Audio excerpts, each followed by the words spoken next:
रहीम अस्सलाम वालेकुम dear students and viewer. मैं हूं ज़ाहिदुल्लाह साफ़ी, योर केमिस्ट्री टीचर। आज के हम इस वीडियो में लेक्चर नंबर 5 रिकॉर्ड करेंगे जो बेसिक कंसेप्ट्स के हवाले से हैं।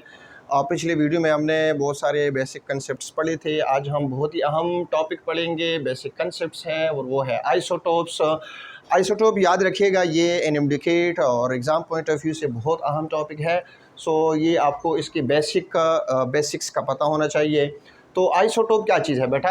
आइसोटोप जो है it is the atom of same elements which have same atomic number but different atomic mass is called isotopes and phenomena is known as isotopy।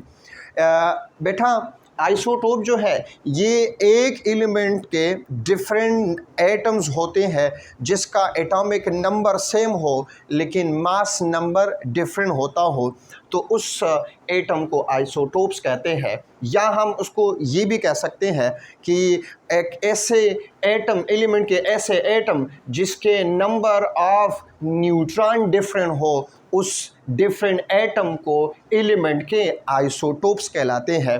मिसाल के तौर पर मैं यहाँ पे एग्जांपल लूँगा हाइड्रोजन का। हाइड्रोजन के 3 आइसोटोप्स है। आइसोटोप नंबर फर्स्ट जिसके अंदर न्यूक्लियस में एक प्रोटॉन है, बाहर एक इलेक्ट्रॉन है। इसका एटॉमिक नंबर जो है 1 है, क्योंकि एटॉमिक नंबर जो है ये नंबर ऑफ प्रोटॉन को इंडिकेट करता है, तो इसका एटॉमिक नंबर 1 है जिसे हम कहते हैं प्रोटियम। और इसका मास नंबर जो है वो भी क्या है? 1 है, क्योंकि इसके अंदर एक प्रोटॉन है तो मास नंबर भी 1 हुआ और इसका नाम है प्रोटियम। इसको हम रिप्रेजेंट करते हैं हाइड्रोजन एटॉमिक नंबर 1 और ऊपर लिखा है सबस्क्रिप्ट में, उसे कहते सुपरस्क्रिप्ट में, इसे कहते हैं मास नंबर। सो बेटा ये है मास नंबर और ये जो है ये है atomic number. Mass number show करता है प्रोटॉनों और न्यूट्रॉनों की तादाद को और एटॉमिक नंबर शो करते हैं प्रोटॉनों या इलेक्ट्रॉनों की तादाद को। दूसरा आइसोटोप है हाइड्रोजन का जिसके न्यूक्लियस के अंदर एक प्रोटॉन है और एक न्यूट्रॉन है। तो जब एक प्रोटॉन हो और एक न्यूट्रॉन हो तो उसका मास नंबर कितना होता है? 2 होता है। न्यूक्लियस के अंदर देखो वज़न कितना है, एक प्रोटॉन पड़ा है और एक न्यूट्रॉन है, तो ओवरऑल मास नंबर कितना हुआ? 2 हुआ। बाहर देखो इलेक्ट्रॉन 1 है, यानी 1 प्रोटियम में भी है और 1 ड्यूट्रियम में भी है, तो 1 प्रोटॉन और 1 न्यूट्रॉन कुल मिला के 2 वज़न करेगा। और एटॉमिक नंबर क्या होगा? एटॉमिक नंबर इसका भी 1 होगा। प्रोटियम ड्यूट्रियम के नीचे हमने 1 लिखा है और ये ऊपर क्या है? मास नंबर है, 2 को शो करता है और इसका नाम है ड्यूट्रियम या ड्यूटेरियम। थर्ड वन है जिसके अंदर प्रोटॉन 1 है, इलेक्ट्रॉन भी 1 है, मास नंबर इसका 1 हुआ, ठीक है, 1 है, लेकिन इसके न्यूक्लियस में एक प्रोटॉन है और साथ में 2 न्यूट्रॉन है, ठीक है ना। तो यहाँ पे एक डॉट दूसरा आएगा, ये क्या शो करेगा? ये न्यूट्रॉनों की तादाद को शो करेगा। तो यहाँ पर ये क्या है? 2 न्यूट्रॉन है, तो 2 न्यूट्रॉन है और एक प्रोटॉन है, कुल वज़न कितना हुआ? 3 हुआ। इस आइसोटोप को हाइड्रोजन का ट्रिटियम बोलता है और ट्रिटियम को रिप्रेजेंट करते हैं। मास नंबर इसका यानी एटॉमिक नंबर 1 है और मास नंबर 3 है। अब इन तीनों आइसोटोप की जो है आपस में केमिकल प्रॉपर्टी सेम होगी, क्योंकि इसके अंदर नंबर ऑफ इलेक्ट्रॉन क्या है? सेम है, लेकिन इन तीनों प्रोटॉनों की फिजिकल प्रॉपर्टी डिफरेंट होगी due to different number of proton, due to different number of neutron. अब यही वजह है कि हाइड्रोजन के तीनों आइसोटोप एक दूसरे से क्या है? मुख्तलिफ है। इस प्रोटियम वाला आइसोटोप जो है ये ऑर्डिनरी हाइड्रोजन कहलाता है या इसे प्रोटियम बोलते हैं। और ये याद रखो ये एक स्टेबल आइसोटोप है हाइड्रोजन का। दूसरा ड्यूट्रियम जो है ये भी स्टेबल आइसोटोप है और ड्यूट्रियम के यूज़ भी आपको पता है, इसको हैवी हाइड्रोजन भी कहते हैं। और ड्यूट्रियम के यूज़ को आपको पता है कि जब ड्यूट्रियम वाटर बनाता है यानी D2O ड्यूट्रियम ऑक्साइड यानी हैवी वाटर, ये हैवी वाटर यूज़ किए जाते हैं किस में? न्यूक्लियर फिशन और फ्यूजन रिएक्शन में। तो ये जो आइसोटोप है ये न्यूक्लियर रिएक्शन में एटॉमिक बम में यूज़ किए जाते हैं। द थर्ड आइसोटोप है जिसे ट्रीटियम कहते हैं। ट्रीटियम आइसोटोप जो है ये अनस्टेबल है और याद रखो ये रेडियो एक्टिव भी है। तो एक MCQ आया था कम्पिटिटिव एग्जाम में जिसमें पूछा था कि which of the following isotope of hydrogen is radioactive. Protium लिखा है, ड्यूट्रियम है, ट्रीटियम है, and the none of these. So याद रखो ट्रीटियम आइसोटोप जो है हाइड्रोजन का रेडियो एक्टिव है। सो अब ये जो है एक मॉडल एग्जाम्पल था जो कि हमें समझ गया आइसोटोप की टर्म्स को। अब एक बहुत बड़ा एक सवाल राइज हो जाता है कि वाई आइसोटोप एग्जिस्ट। आइसोटोप एक एलिमेंट के आइसोटोप क्यों एग्जिस्ट करते हैं? तो इस सवाल का जवाब ये है बेटा कि due to different number of neutrons. तो न्यूट्रॉनों की तादाद डिफरेंट होने की वजह से एक एलिमेंट के सिस्टर एलिमेंट बन जाते हैं। तो इस सिस्टर एलिमेंट को क्या कहते हैं? इसे आइसोटोप्स कहते हैं। तो वाई आइसोटोप एग्जिस्ट, तो उसकी वजह क्या है? वाई आइसोटोप एग्जिस्ट, तो उसकी वजह क्या है? Due to different number of neutron, due to different number of neutron. अगर न्यूट्रॉनों की तादाद मुख्तलिफ हो जाए एक एटम के अंदर तो ये डिफरेंट एटम्स या डिफरेंट सिस्टर एटम बनाएंगे, डिफरेंट नंबर ऑफ न्यूट्रॉनों की तादाद डिफरेंट होने की वजह से एक एलिमेंट के मुख्तलिफ आइसोटोप्स बन जाते हैं। अब जो है एलिमेंट की क्लासिफिकेशन है on the basis of isotope. Number first है मोनो आइसोटोपिक एलिमेंट। ऐसे एलिमेंट जिसका एक आइसोटोप हो, यानी इसका कोई दूसरा, उस एलिमेंट का दूसरा एटम ना हो, एक ही एटम से बना हो, उसको कहते हैं मोनो आइसोटोपिक। ये बहुत ज़्यादा अहम है, एक्सेप्शनल केस है जो आपको पता होना चाहिए, कम्पिटिटिव एग्जाम में आ जाते हैं। फ्लोरीन, आयोडीन, एस्टेटीन और गोल्ड जो है, इन चारों एलिमेंट्स का कोई दूसरा आइसोटोप नहीं है। ये 100% फ्लोरीन, आयोडीन, एस्टेटीन में एग्जिस्ट करते हैं, इसका दूसरा आइसोटोप नहीं है।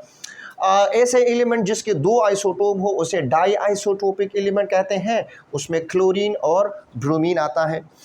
अच्छा, ऐसे एलिमेंट जिसके तीन आइसोटोप हो उसे ट्राई आइसोटोपिक एलिमेंट कहते हैं, उसमें हाइड्रोजन है। आपने देखा कि हाइड्रोजन के तीन आइसोटोप्स हैं। सिमिलरली ऑक्सीजन के भी तीन आइसोटोप्स हैं, ऑक्सीजन 16, 17 एंड 18 है। इसी तरह नाइट्रोजन के भी तीन आइसोटोप्स हैं, नाइट्रोजन 13, 14 और 15 है। इसी तरह टेट्रा एटॉमिक आइसोटोपिक एलिमेंट वो है, टेट्रा आइसोटोपिक एलिमेंट वो है जिसके चार आइसोटोप हो। याद रखो सिलिकॉन के 4 आइसोटोप है। इसी तरह निकल के 5 आइसोटोप है। इसी तरह कैल्शियम और प्लेडियम के 6 आइसोटोप है और कैडमियम के 9 आइसोटोप है। नैनो आइसोटोपिक एलिमेंट है। याद रखो लेड आइसोटोप 10 जो है एक ऐसा एलिमेंट है जिसके 11 आइसोटोप्स हैं और ये 11 के 11 जो है स्टेबल आइसोटोप है, नेचुरल है। और सिल्वर जो है इसके मैक्सिमम नंबर ऑफ आइसोटोप है, लेकिन इसमें बात याद रखो कि इस 16 में से 10 अनस्टेबल है। तो अगर सवाल आ जाए कि which of the following has maximum number of stable isotope, तो उसमें लेड सिलिकॉन 10 और लेड है, तो फिर आप याद रखिएगा कि 10 है। अगर लिखा है कि total number of isotope silver भी हो और 10 भी हो, तो फिर आपने सिल्वर को टिक करना है, क्योंकि सिल्वर के मैक्सिमम नंबर ऑफ आइसोटोप 16 है। क्योंकि 16 में, और हम इसको मैक्सिमम इस वजह से नहीं मानते क्योंकि इसमें से 10 जो है ये अनस्टेबल है। पीछे कितने रह जाते हैं? 6 रह जाते हैं। तो 6 तो 11 से कम है। तो अगर स्टेबल की बात आ गई तो फिर 10 है, अगर स्टेबल ना हो तो फिर लेड सिल्वर ऑप्शन जो है ठीक ऑप्शन है। दूसरा किस्म का MCQ जो एक्सपेक्टेड है आ सकते हैं वो ये है कि dash is a monoisotopic element. Option A 10, option B hydrogen, option C nickel and option D fluorine. तो चारों में से जो ठीक ऑप्शन है फ्लोरीन का है। Fluorine is a monoisotopic element है, तो लिहाजा डी आपका राइट ऑप्शन है।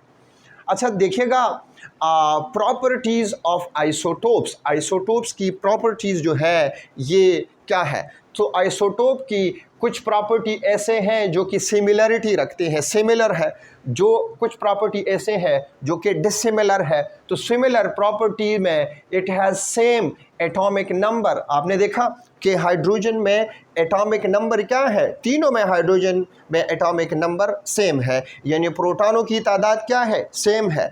या अगर इलेक्ट्रॉन कंसिडर करें तो इलेक्ट्रॉनों की तादाद भी क्या है, सेम है।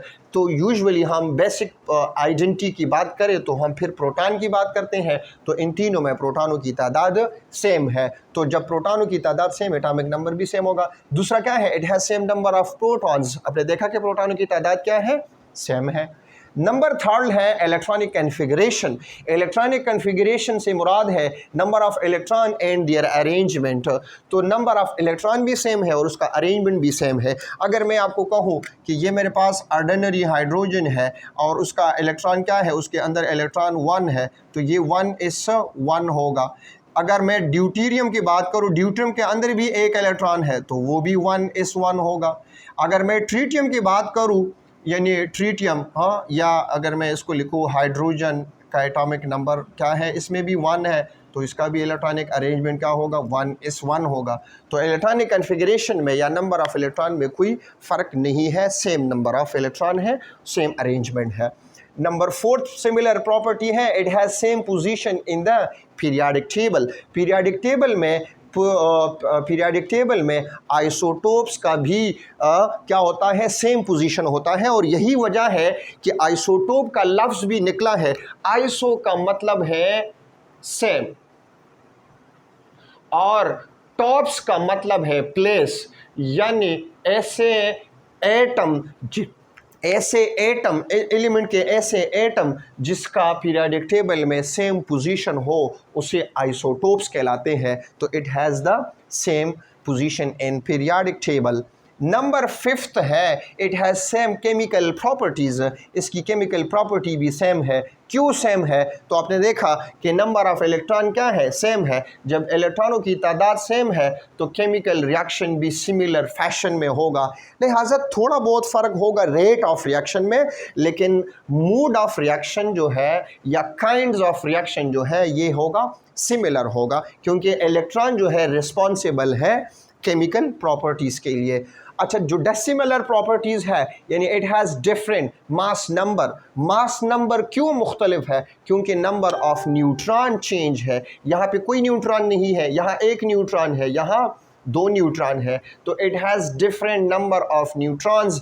जब न्यूट्रॉन की तादाद डिफरेंट हो तो एटॉमिक मास भी मुख्तलिफ होगा, तो it has different mass number या एटॉमिक मास। दूसरी बात यह है कि it has different number of neutrons. आपने देखा यहाँ 0 न्यूट्रॉन है, यहाँ 1 न्यूट्रॉन है, यहाँ 2 न्यूट्रॉन है, तो it has different number of neutrons. Third जो है, it has different physical properties. Proton, आपने देखा कि इन तीनों में इनकी फिजिकल प्रॉपर्टी क्या है, चेंज है।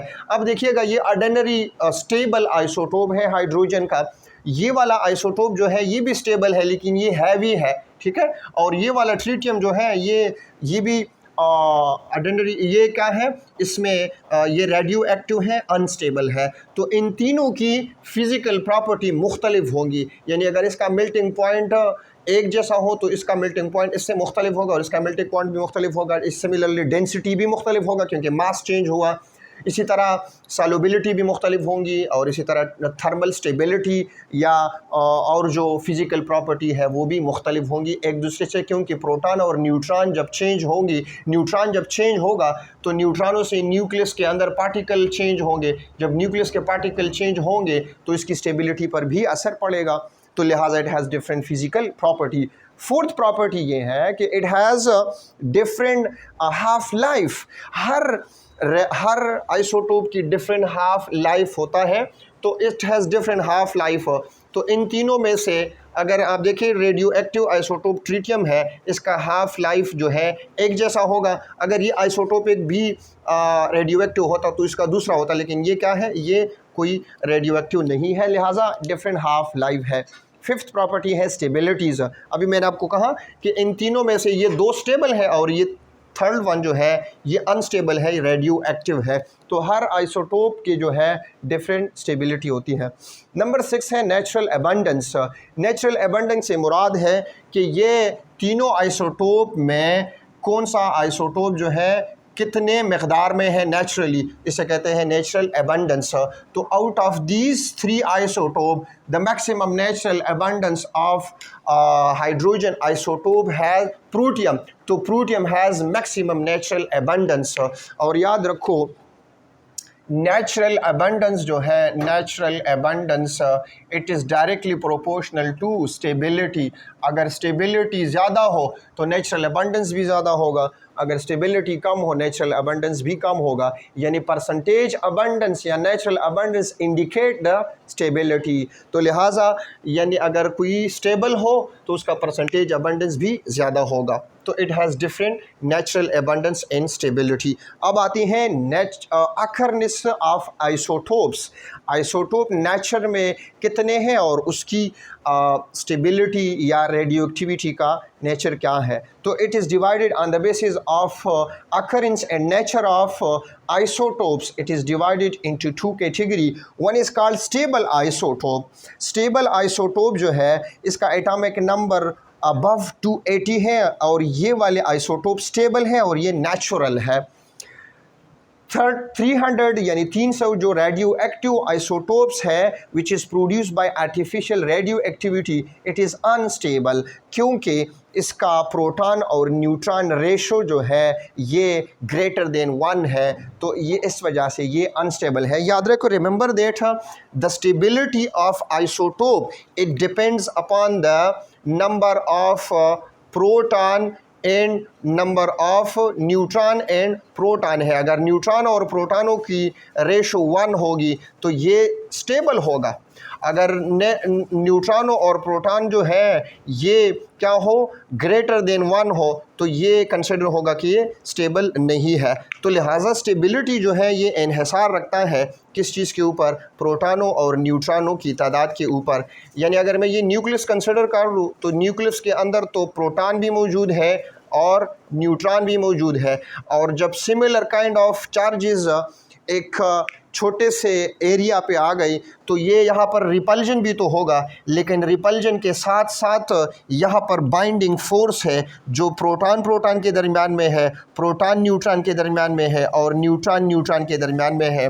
तो इस न्यूक्लियस की स्टेबिलिटी जो है उसका इन्हिसार किस चीज़ के ऊपर है कि इसके अंदर प्रोटॉन कितनी है और न्यूट्रॉनों की तादाद कितनी है। तो अगर इन दोनों के दरमियान में अट्रैक्टिव फोर्स डोमिनेट होंगे ओवर रिपल्सिव फोर्स तो फिर वो न्यूक्लियस स्टेबल होगा। अगर ये रिपल्सिव फोर्स डोमिनेट होगा ओवर अट्रैक्टिव फोर्स तो फिर वो न्यूक्लियाई अनस्टेबल होगा और वो रेडियो एक्टिव होगा।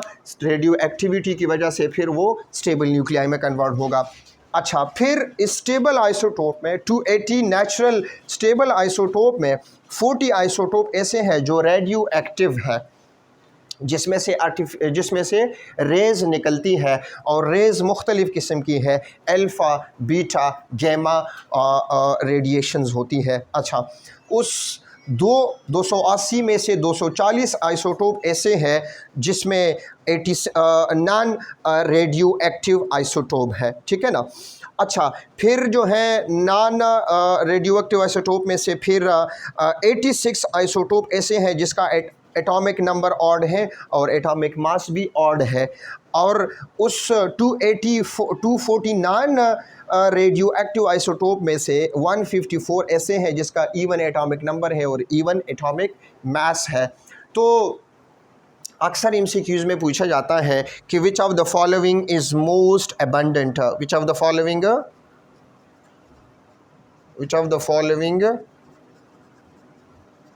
इज़ मोस्ट अबंडेंट, ठीक है, या which of the following is most stable. लिखा है E odd atomic number plus odd atomic mass, इसी तरह बी ऑप्शन लिखा होगा, सी लिखा होगा, डी लिखा होगा। सो राइट ऑप्शन क्या है कि जिस एलिमेंट का एटॉमिक नंबर भी इवन हो और इसका एटॉमिक मास भी इवन हो तो वो वाला एलिमेंट क्या होता है, स्टेबल होता है, और उसकी तादाद भी नेचर में, एटॉमिक मास है इसको नेचर में भी ये ज़्यादा पाया जाता है, उसका अबंडेंस और उसकी नंबर भी ज़्यादा है। और वो एलिमेंट जिसका ऑड एटॉमिक नंबर है और ऑड एटॉमिक मास है, वो स्टेबल है, उस नंबर को कहते हैं मैजिक नंबर। वो चूँकि न्यूक्लियर केमिस्ट्री का पार्ट है, हम उसमें नहीं जाते। So this was all about the isotope and their features.